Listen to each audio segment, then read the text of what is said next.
বাংলাদেশকে নাকি বিশ্বকাপে চেয়েছিল বিসিসিআই, এরপরও কেন মানা হলো না বিসিবির দাবি জানালেন রাজীব শুক্লা। বিসিসিআই এর সহসভাপতি দাবি করেছেন পাকিস্তান ভুল পথে পরিচালিত করছে বাংলাদেশকে।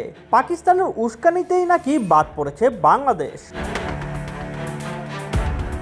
মুস্তাফিজুর রহমানকে আইপিএল থেকে বাদ দেওয়া হয় নিরাপত্তাজনিত কারণে। এরপর বিসিবি ও বাংলাদেশ সরকার বেঁকে বসে। নিরাপত্তার সংশয় থাকায় বাংলাদেশ দলের খেলা আয়োজন করতে হবে বিশ্বকাপের আরেক আয়োজক দেশ শ্রীলঙ্কায়। তবে শেষ পর্যন্ত ভোটাভুটি বাংলাদেশের পক্ষে না আসায় আইসিসি তাদের সিদ্ধান্তেই অটল থাকে। বাংলাদেশ শেষ পর্যন্ত বিশ্বকাপ বিসর্জন দিয়েছে। বদলি হিসেবে নেওয়া হয়েছে স্কটল্যান্ডকে। অনেকেই মনে করছেন ভারতের সাথে বাংলাদেশের বর্তমান সম্পর্কের নেতিবাচক প্রভাবই পড়েছে ক্রিকেটে। অন্যদিকে আইসিসিতে ভারতের প্রভাবের কারণে 2-2 4 মিলিয়ে অনেকেই তোপ দাগছে বিসিসিআই এর দিকে। যদিও বিসিসিআই এর সহসভাপতির দাবি ভিন্ন।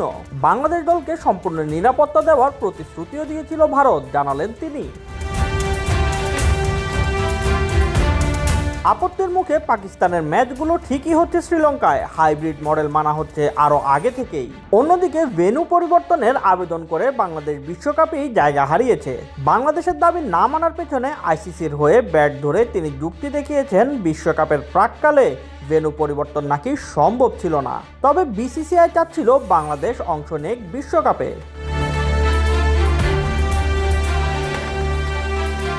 এমন দাবি করে তিনি জানান, শেষ মুহূর্তে এসে পুরো সূচি বদলে ফেলা অনেক কঠিন কাজ, খুব মুশকিল। এই জন্যই আইসিসি স্কটল্যান্ডকে নিয়েছে। আমরা চেয়েছিলাম বাংলাদেশ খেলুক। ভারতের সাথে পাকিস্তানের সম্পর্ক বরাবরই শীতল। সেই পাকিস্তান এখন আবার বাংলাদেশের পাশে দাঁড়িয়েছে। তবে পাকিস্তান বাংলাদেশকে ভুল পথে পরিচালিত করছে দাবি করে রাজীব বলেন, বাংলাদেশকে উস্কানি দিতে বড় ভূমিকা রেখেছে পাকিস্তান বাংলাদেশের সাথে অতীতে কি করেছে তা পুরো দুনিয়া জানে। এ কারণেই তো দেশ আলাদা হয়েছে। এখন বাংলাদেশকে ভুল পথে পরিচালিত করছে। এএনআইকে রাজীব শুক্লা আরও বলেন, আমরা তো চেয়েছি বাংলাদেশ খেলুক। আমরা তাদের ভরসাও দিয়েছি সম্পূর্ণ নিরাপত্তা দেওয়া হবে, কোথাও কোনো সমস্যা হবে না, পুরো সুরক্ষা দেওয়ার প্রতিশ্রুতি দিয়েছিলাম। তারা একটা কথাই বলল, আমরা খেলবো না, দল পাঠাবো না। সরকার বলছে দল না পাঠাতে, আমরা খেললে কলম্বোতেই খেলবো।